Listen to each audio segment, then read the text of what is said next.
इसलिए अब इस निकाय चुनाव से शुरुआत करिए, परिवर्तन की शुरुआत करिए। ये नवाबगंज नगर पालिका मैं बरसों से देख रही हूँ, यहाँ की चेयरमैनी को, यहाँ के चुनाव को देख रही हूँ। धर्मों के आधार पर चुनाव लड़ा जाता है। जनता को चुनाव के समय हिंदू और मुसलमान में बांट दिया जाता है, बिरादरी के नाम पर बांट दिया जाता है। बिरादरी सर्वोपरि हो जाती है और काम की कोई कीमत नहीं रह जाती है। लेकिन हम आम आदमी पार्टी के सिपाही काम पर चुनाव लड़ते हैं, धर्म और जाति के आधार पर जनता को लड़ाते नहीं हैं। इसीलिए काम नहीं होते हैं। अपने दिल से पूछ कर बताओ कि काम पर चुनाव होना चाहिए कि धर्म पर चुनाव होना चाहिए। जब तक आप लोग धर्म और जाति के बंधन से नहीं निकलेंगे, तब तक आपको इन नरकी गलियों में गंदी नालियों को देखना पड़ेगा। और जैसे आज डेंगू जैसी बीमारी पनप रही है नवाबगंज में, आज 2 महीने हो गए हैं, डेंगू के मरीज खत्म नहीं हो पा रहे हैं। मेरा खुद का हॉस्पिटल है और हॉस्पिटल में मैं रोज डॉक्टर साहब से, अपने पतिदेव से पूछती हूँ कि डेंगू कुछ कम पड़ रहा है कि नहीं पड़ रहा है। उनका एक ही जवाब होता है कि मरीजों की संख्या में कोई कमी नहीं आ रही है। दुख होता है कितने सारे लोग डेंगू से गुजर गए। मैं खुद एक अधिवक्ता हूँ और हमारे साथ मेरे अधिवक्ता साथी एडवोकेट हारून साहब बैठे हुए हैं। 4 अधिवक्ताओं की भी मृत्यु हो चुकी है। एक डॉक्टर लईक है, उनकी मृत्यु हो चुकी है। न जाने कितने ऐसे गरीब जनता और गांव की जनता जिनका कोई नाम का पता नहीं है, मौत के शिकार हो चुके हैं। ये किस लिए है डेंगू, और ये नवाबगंज में ही क्यों है और जगह क्यों नहीं है? इसलिए कि पूरा नवाबगंज गंदगी का ढेर बन चुका है। कोई सी भी आप नवाबगंज की गलियों में चले जाइए, इतनी नरकी स्थिति है। मैं तो उन गलियों में जा चुकी हूँ। नवाबगंज की गलियों में जो लड़ाई लड़ी थी, गलियां तो बन गई लड़ाई लड़ते लड़ते, लेकिन गंदगी का समाधान नहीं हुआ, क्योंकि यहाँ का पूरा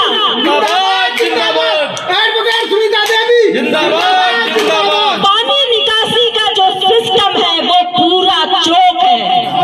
कहीं पानी निकासी की व्यवस्था नहीं है। इसलिए अब मैं नवाबगंज की इस कस्बे की जनता से निवेदन करती हूँ बार बार कि एक बार आम आदमी पार्टी को मौका दीजिए। आपको यही नया करके नवाबगंज दूंगी, नया नवाबगंज जिसको आपने कभी सोचा नहीं होगा। जिंदाबाद जिंदाबाद जिंदाबाद जिंदाबाद। एक चेयरमैन साहब है जो अपनी गुंडाई और दबंगाई से जीतते हैं, किसी को जीतने नहीं देंगे साहब। उन्हें इतना गुरूर है कि मेरी गुंडाई कायम रहेगी। एक है जिन्हें इतना घमंड है कि ये हिंदू जनता जाएगी कहां, मेरे खूंटे से बंधी है। काम से किसी को लेना देना नहीं है। और जिस दिन जीत के चेयरमैन बन जाते हैं साहब, हिंदू जनता का वोट ले लेते हैं, उसके बाद उनके घर के दरवाजे बंद हो जाते हैं जनता के लिए।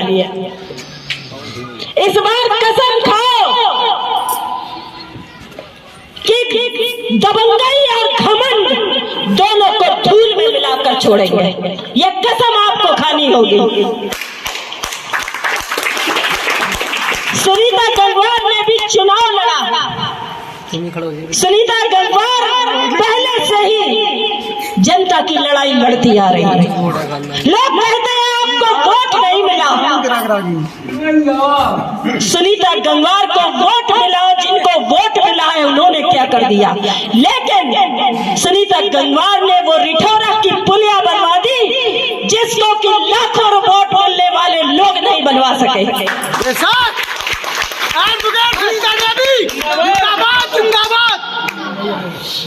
सुनीता गंगवार ने वो पुलिया अपने लिए तो नहीं बनवाई है। ये नहीं सोचा कि उसमें गंगवार निकलेंगे, हिंदू निकलेंगे, मुस्लिम निकलेंगे, कौन निकलेगा? सभी लोग निकलेंगे। वो एक रास्ता है। 135 मौतें हो चुकी थी उस पर। 4-4 घंटे लोग खड़े रहते थे जाम में, मरीज की एम्बुलेंस खड़ी रहती थी, मरीज की जान चली जाती थी और वो मरीज अस्पताल तक नहीं पहुंचता था। बच्चे परीक्षा देने जा रहे हैं और बच्चे जाम में फंस गए, बच्चों की परीक्षाएं छूट गई। किसी को ये परेशानी महसूस नहीं हुई। यहाँ के जनप्रतिनिधियों को कोई फर्क नहीं पड़ता, चाहे वो सांसद हो, विधायक हो, कुछ भी हो। एक पुलिया बनवाने के लिए एक महिला ने कमर कसी। ये वेद प्रकाश राठौर जी बैठे हैं, ये मेरे आंदोलन के साथी हैं। ये भी वहां ठंड की रातों में जागे हैं, उस पुलिया पर बैठे हैं, पूरी रात बैठे हैं। ये आंदोलनकारी लोग हैं। परिवर्तन के लिए आंदोलन जरूरी है। परिवर्तन तभी आता है जब आप आंदोलन के लिए तैयार हो जाइए। सिपाही बन जाइए आम आदमी पार्टी के, कार्यकर्ता नहीं, सिपाही बन जाइए अरविंद केजरीवाल के।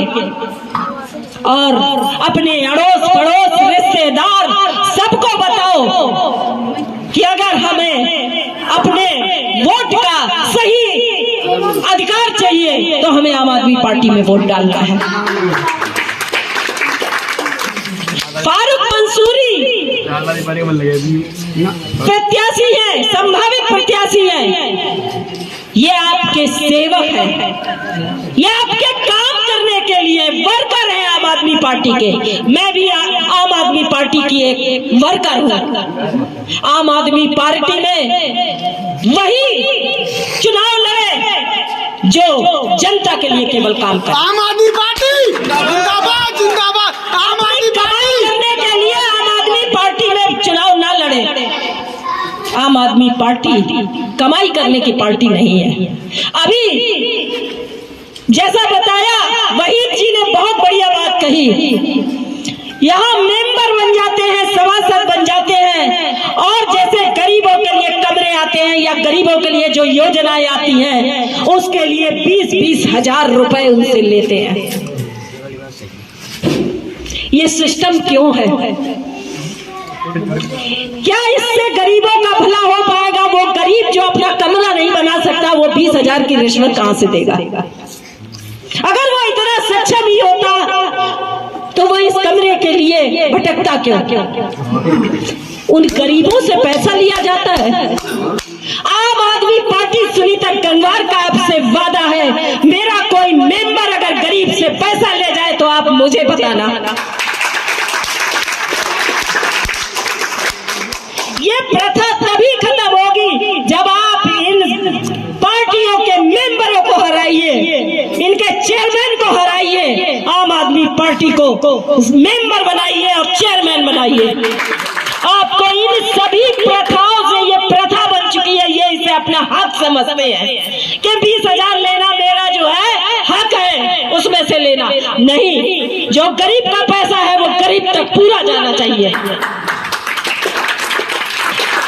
नगर पालिका के अंदर जितने भी कार्य हैं, एक भी सीट पर 1 रुपए की रिश्वत नहीं ली जाएगी। यह सुनीता गंगवार का आपसे वादा है। तभी हम सिस्टम को बदल पाएंगे और जनता का पैसा जनता पे खर्च कर पाएंगे। अगर हम जनता के पैसे पे डकैती डालेंगे तो कभी हम कोई सही काम नहीं कर पाएंगे और ये ऐसी ही व्यवस्थाएं रहेंगी। इसीलिए आज भी हमारे देश की 70% जनता गरीब क्यों है? इसीलिए गरीब है कि जितना भी पालिका का पैसा हो, चाहे सांसदी का पैसा हो, चाहे विधायकी का पैसा हो, सब कुछ ये सरकार के नुमाइंदे उसे मिल बांट के खा रहे हैं और जनता वैसी की वैसी गरीब है।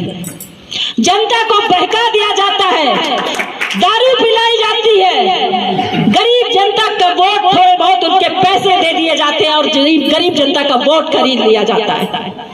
आम आदमी पार्टी का कोई मेंबर आपको दारू नहीं पिलाएगा, पैसे नहीं बांटेगा, लेकिन सिर्फ आपका एक वोट का हकदार है, एक वोट चाहता है आपका।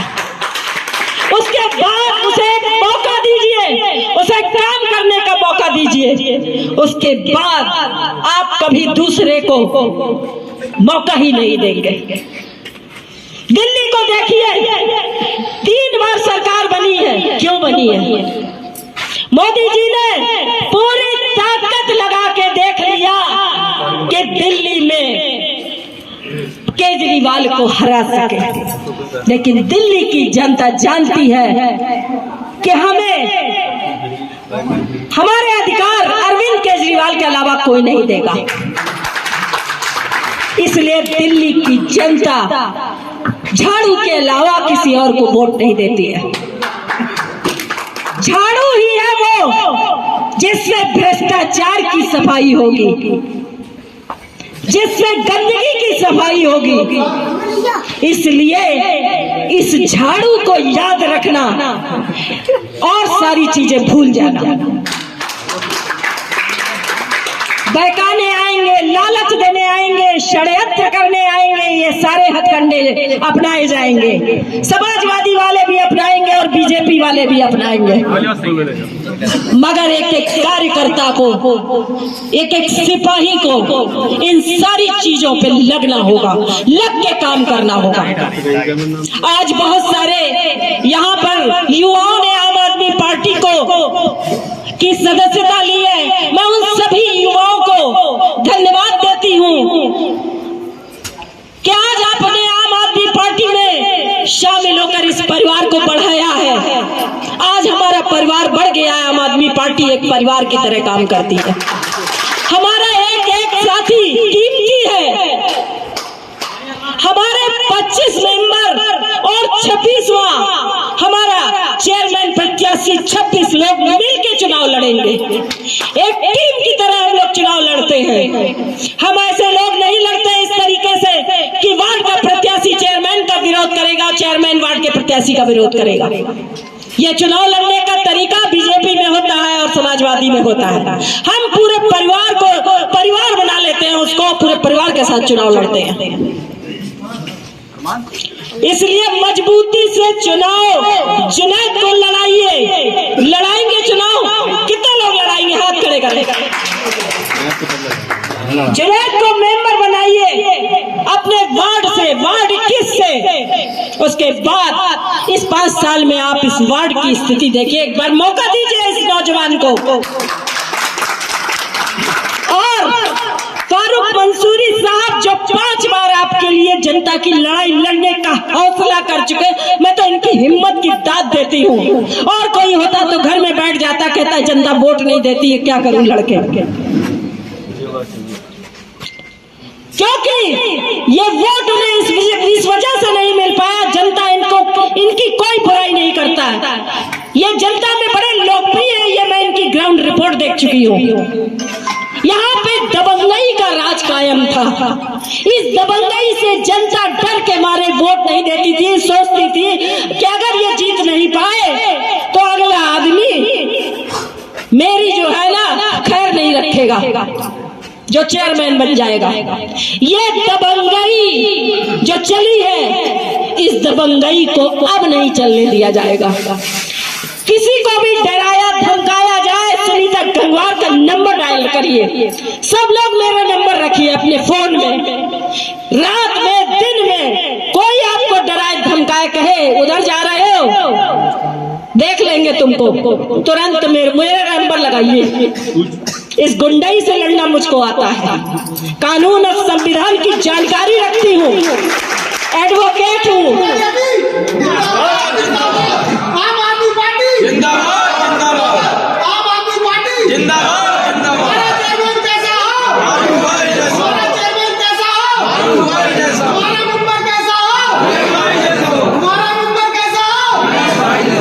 फारूक मंसूरी का चुनाव मैंने क्यों किया?